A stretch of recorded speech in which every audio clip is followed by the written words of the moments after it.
Hello my dear students, आज के इस वीडियो के अंदर हम MHT 02 यानी कि आधुनिक हिंदी काव्य का प्रीवियस ईयर पेपर यानी कि जून 2025 का पेपर डिस्कस करेंगे। वीडियो के अंदर मैं आपको बताऊंगी कि ऐसे कौन कौन से टॉपिक्स हैं जो कि आपको जून 2026 की एग्जामिनेशन के लिए ज़रूर पढ़ने हैं, कहाँ कहाँ से एग्जाम में क्वेश्चन आता है और किस तरीके से आपको आंसर राइटिंग करनी है। सो अगर आप हमारे चैनल पे नए हैं तो चैनल को सब्सक्राइब करना बिल्कुल भी मत भूलना। ओके गाइज, सो यहाँ पे आप मेरी स्क्रीन पे देख सकते हो कि ये आपका जून 2025 का क्वेश्चन पेपर है MHT 02 यानी कि आधुनिक हिंदी काव्य, जो कि आपका फर्स्ट ईयर का है। यहाँ पर आपको एक नोट दिया गया है जिसमें लिखा है प्रथम प्रश्न अनिवार्य है, शेष में से किन्हीं 4 प्रश्नों के उत्तर फिर आपको देने हैं। तो प्रथम प्रश्न कौन सा रहने वाला है दोस्तों? तो जो आपका पहला क्वेश्चन है वो आपका अवतरणों वाला, यानी कि जिसमें आपको सप्रसंग व्याख्या लिखनी होती है, जो कि थोड़ा सा डिफिकल्ट हो सकता है आपके लिए, लेकिन अगर आप मेरी बताई हुई स्ट्रेटजी को फॉलो करेंगे तो आप इजीली इन सारे क्वेश्चंस के आंसर्स को कर पाएंगे और आपके एग्जाम में भी अच्छे मार्क्स आएंगे। नाउ गाइज, आप देखिए कि इसमें आपको 3 अवतरणों के उत्तर देने हैं इसमें, लेकिन आपको दिए कितने गए हैं? क, ख, ग, घ और आपका लास्ट ये 5वां, यानी कि टोटल आपके 5 क्वेश्चंस आपको यहाँ पे दिए गए थे अवतरण वाले, जिसमें से कोई 3 आपको करना है। देखा जाए तो ये इतना भी मुश्किल नहीं है। अगर आप प्रीवियसली जो भी अवतरण पूछे गए हैं आप उन सभी को पढ़ लेते हो, जान लेते हो, तो आप ज़रूर इसे कर पाओगे, है ना। अभी वीडियो में आगे बढ़ने से पहले मैं आपको बता देती हूँ दोस्तों कि हमारे पास MHT 02 यानी कि आधुनिक हिंदी काव्य के आपकी परीक्षा की तैयारी के लिए जो नोट्स हैं वो अवेलेबल हैं। इसके अंदर जो भी आपकी इकाई है, जैसे कि भारतेंदु हरिश्चंद्र का काव्य जो कि आपकी पहली इकाई है, मैं उसका सैंपल आपको दिखा देती हूँ कि हमारे नोट्स किस तरीके के हैं और वो आपके एग्जाम में बहुत ही ज़्यादा हेल्प करेंगे। तो इकाई 1 जो कि आपके भारतेंदु हरिश्चंद्र की है, उसको हमने पॉइंट वाइज, आपकी जो इग्नू की बुक है उसके अंदर से उसको पॉइंट वाइज हमने उसे कन्वर्ट किया है। अगर आपको इन नोट्स को परचेज करना है तो डिस्क्रिप्शन में आपको हमारा ये वाला व्हाट्सएप नंबर मिल जाएगा। आप इस नंबर पे व्हाट्सएप पे मैसेज करके मेरी टीम को कांटेक्ट करके अपने लिए MHT के जो भी आपके नोट्स हैं, या फिर अगर आपको जून 2026 के एग्जामिनेशन के लिए गेस्ट पेपर को परचेज करना है। यहाँ पे हमारे गेस्ट पेपर की एक खास बात दोस्तों ये है कि इसके अंदर हमने अवतरणों वाले जो क्वेश्चंस हैं प्रीवियस ईयर के, उन सभी को ऐड किया है। जैसे कि स्नेहहीन तारों के दीपक, ये वाला आपका अभी लास्ट आई थिंक पूछा गया था, और जीवन की जटिल समस्या, ये सारे जो भी आपके कंपलसरी क्वेश्चंस हैं वो सारे अवतरण वाले यहाँ पे मैंने ऐड किए हैं ताकि आपके एग्जाम में हेल्प हो सके और आपके मार्क्स भी अच्छे आ सकें। अब आगे बढ़ते हैं। अगर हम आगे देखें तो आगे क्वेश्चन नंबर 2, 3, 4 है आपका, 5, 6, 7, 8, 9। ओके, सो ये वाले जो आपके क्वेश्चंस हैं इसमें से आपको कितने करने हैं गाइस? फर्स्ट क्वेश्चन तो आप करोगे ही, उसके बाद आपको कोई 4 क्वेश्चंस करने होंगे। ये जो 4 क्वेश्चंस हैं ये आपकी अलग अलग जो कहानियां हैं, लेखक हैं, उनसे जुड़े हुए आएंगे। जैसे कि एक क्वेश्चन है, फैंटेसी के शिल्प की दृष्टि से मुक्तिबोध की काव्यगत विशेषताओं को स्पष्ट कीजिए। तो अगर आप नोट्स में मुक्तिबोध जी वाली यूनिट पे जाएंगे तो आपको वहाँ पे फैंटेसी वगैरह के बारे में सारा विवरण मिल जाएगा, या फिर अंधेरे में कविता का विश्लेषण आपको यहाँ पे मिल जाएगा। इकाई 19 जो आपकी धूमिल है उसमें कवि का परिचय, प्रमुख कविता संग्रह, कविता की क्या क्या मुख्य विशेषताएं हैं, ये सारी डिटेल्स आपको नोट्स में हम प्रोवाइड करेंगे।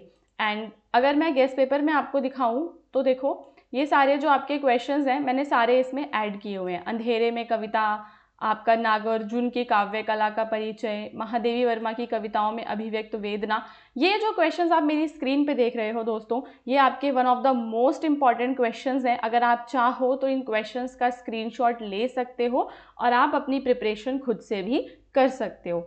अब आपको क्या क्या टॉपिक्स को स्किप नहीं करना है, जैसा कि मैं इस पूरे पेपर में आपको दिखाऊंगी। जो लास्ट ईयर पूछा गया, ठीक है, वो तो इम्पॉर्टेंट है ही, उसके अलावा और कौन कौन से टॉपिक्स हैं जो आपके इम्पॉर्टेंट हैं।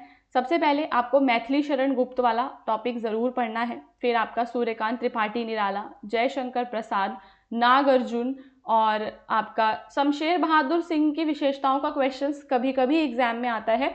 सो ये आपका, मैं कह सकती हूँ ये आपका ऑप्शनल हो सकता है, लेकिन ये जो ऊपर के आपके 5 है ना, ये 5 जो आपके हैं टॉपिक्स, 5 जो इकाई हैं जिसमें मैथिली शरण गुप्त के बारे में बताया गया होगा, जयशंकर प्रसाद जी के बारे में बताया गया होगा, सूर्यकांत त्रिपाठी निराला के बारे में बताया गया होगा, ये 5 आपको ज़रूर करनी है। उसके बाद नीचे वाले थोड़े से आपके ऑप्शनल हो जाते हैं। फिर अगर हम आगे बढ़ें तो देखो, नागार्जुन और श्रीकांत वर्मा को भी आपको लेके चलना है। आप ये वाली यूनिट्स को ज़रूर कवर करेंगे, इसमें से आपको कुछ भी स्किप नहीं करना। चलिए तो एक बार नज़र दौड़ा लेते हैं कि लास्ट ईयर 2025 में जून एग्ज़ाम हुआ है, उसमें आपसे किस किस लेखक से क्वेश्चन आया है। तो सबसे पहला क्वेश्चन आपका जयशंकर प्रसाद की राष्ट्रीय सांस्कृतिक चेतना का स्वरूप स्पष्ट करने से जुड़ा हुआ है, जिसमें कामयानी के संदर्भ में आपको बताना था। फिर आपको निराला के काव्य में प्रयोगशीलता के तत्वों की समीक्षा करनी है। असाध्य वीणा को केंद्र में रखकर अज्ञेय, हाँ जी, अज्ञेय का क्वेश्चन भी यूनिट इंपॉर्टेंट है, ठीक है। तो ये सारे मेन नाम एटलीस्ट आपको याद कर लेने हैं, इसमें से एग्ज़ाम में आएगा। और सारे स्टूडेंट्स को यही कन्फ्यूजन है कि जो शुरू में ये वाले क्वेश्चंस हैं वो हम कैसे करेंगे। तो उसके लिए गाइज आपके पास एक ही सॉल्यूशन है, और वो है हमारे नोट्स, या फिर मैं कह सकती हूँ कि जो हमारा गेस्ट पेपर है, आप सिर्फ उससे भी एग्ज़ाम की प्रिपरेशन कर सकते हो। ये हमारा नंबर है, आपको इस नंबर पे MA हिंदी के स्टूडेंट्स के लिए है ये, आप यहाँ पे मैसेज करके ले सकते हो। डिस्क्रिप्शन में आपको मेरा व्हाट्सएप चैनल मिलेगा, आप उस चैनल पे ज़रूर जुड़िए हमारे साथ, क्योंकि फ्यूचर में जब हम लाइव क्लासेस आप सभी के लिए लेकर आएंगे आपके एग्ज़ाम की प्रिपरेशन के लिए, तो आपके लिए वो हेल्पफुल होगा, ठीक है। तो अब यहाँ पे अगेन मैंने आपको बताया, और आपको मैंने जो आपके जयशंकर प्रसाद और निराला का 3 क्वेश्चंस आपके आए हुए हैं। फिर एक क्वेश्चन आया हुआ है गाइस, प्रगतिवादी काव्य आंदोलन के विकास में पंत के योगदान को आपको स्पष्ट करना है, ठीक है। तो सुमित्रा नंदन पंत, फैंटेसी वाला क्वेश्चन क्योंकि लास्ट ईयर आया है, तो इसको अगर अब मतलब ये 2025 में आया था ना, तो ज़रूरी नहीं है कि 2026 में ये आए, बट स्टिल आप लास्ट 2-3 ईयर्स के जो क्वेश्चंस हैं उन्हें कवर कर लो। अभी से ही जब आप पढ़ना शुरू करोगे तब जाकर ही गाइज आपके जून के एग्ज़ाम की प्रिपरेशन हो पाएगी। रघुवीर सहाय के काव्य में अभिव्यक्त जन पक्षधरता पर आपको प्रकाश डालना है। रघुवीर सहाय का क्वेश्चन हाँ आप कर सकते हो, ऑप्शनल है, आप स्किप कर सकते हो। और एक यहाँ पे बहुत अच्छा सेंटेंस है, इस तरीके का क्वेश्चन भी एग्ज़ाम में आता है जहाँ पे आपको कोई पंक्ति दी गई होती है, कोई कथन आपको दिया गया होता है और आपको उस कथन का विवेचन करना है। तो धूमिल मोहभंग के कवि हैं, इस कथन का इस पूरे कथन की आपको विवेचना करनी है, कैसे हैं वो सारा जो है डिटेल्स आप यहाँ पे दोगे, ठीक है। तो अगर आप देखो तो इस तरीके से आप एग्ज़ाम में आंसर राइटिंग भी कर सकते हो, जैसे कि आपकी एक मेन हेडिंग होती है, फिर उनके कौन कौन से कविता के संग्रह हैं, उनकी कविता की क्या क्या मुख्य विशेषताएं हैं, सामाजिक दृष्टिकोण उनका क्या रहा, वो सारे टॉपिक्स को लिखते हुए देन आप फाइनल फिर आप अपने आंसर में क्या लिखते हो, जो आपका सारांश होता है, जिसे हम कहते हैं कंक्लूजन। तो answer writing is also very important कि आप एग्जाम में किस तरीके से आंसर लिखकर आ रहे हो। Okay guys, so now last आपका क्वेश्चन श्रीकांत वर्मा का है कि श्रीकांत वर्मा के काव्य की भाषा और शिल्पगत विशेषताओं की आपको समीक्षा करनी है। ओके, तो श्रीकांत वर्मा के काव्य की भाषा और उनकी जो भी शिल्पगत विशेषताएं रही हैं, उन्होंने अपने काव्य में किस प्रकार की भाषा का प्रयोग किया है, वो सारी डिटेल्स आपको इसमें लिखनी है। तो मेन जो आपके कवि हैं उनका थोड़ा सा जो परिचय है वो आप पढ़ लेना, और बाकी की जो डिटेल्स हैं कि आपको आंसर राइटिंग किस तरीके से करनी है और वीडियोस हमारे चैनल पे आती रहेंगी। तो डिस्क्रिप्शन में दिए हुए व्हाट्सएप चैनल को ज्वाइन करना बिल्कुल मत भूलिए, जो भी न्यू लिंक्स आएंगे वो आपको वहाँ पर ही मिलेंगे।